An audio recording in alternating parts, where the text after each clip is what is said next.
बोला बोला शंकर भगवान की।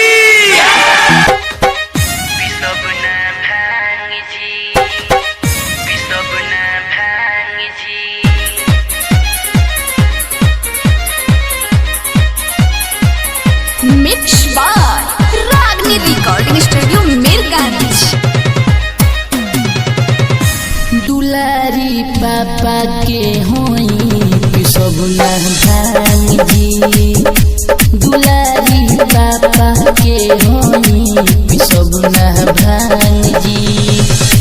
भले नहीं हर चल जाए गणेश के संग जी। गणेश के संग जी। दुलारी पापा के होई सब भांग जी। दुलारी पापा के होई सब भांग जी।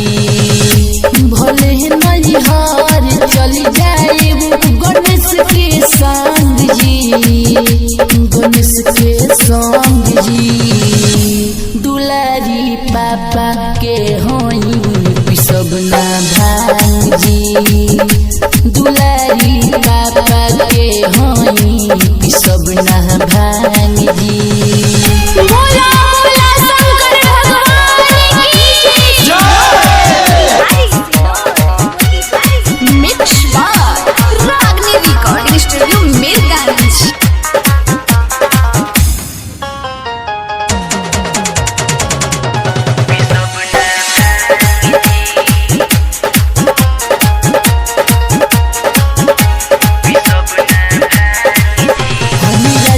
हम दिया बात सुनिए पिया कोई न बानी काम जी। काम जी यहाँ घर न दुआरी बात पत्थर पहाड़ लगे दहिया घाम जी। घाम जी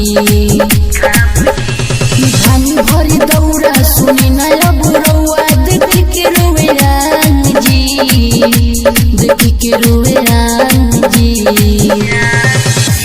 दुलारी पापा के होई सब भांग जी। दुलारी पापा के होई सब भांग जी।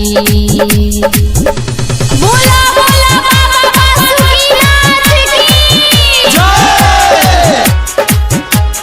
डीजे सिनोर मोतिहारी मिक्स बार रागनी रिकॉर्डिंग स्टूडियो मीरगंज।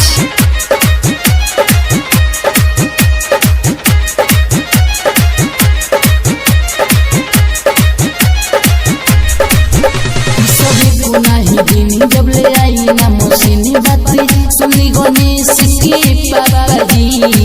पापा जी ना तो रह नहीं घर चली जाए नहीं हर बात कहतनी हम सारा जी। सारा जी सौरभ सागर बोली राम से लिही ना जान जी। लिही ना जान जी। दुलारी पापा के होई सब भांग जी। दुलारी पापा के होई सब भांग जी। भले नहीं हार चल जाए गणेश के संग जी।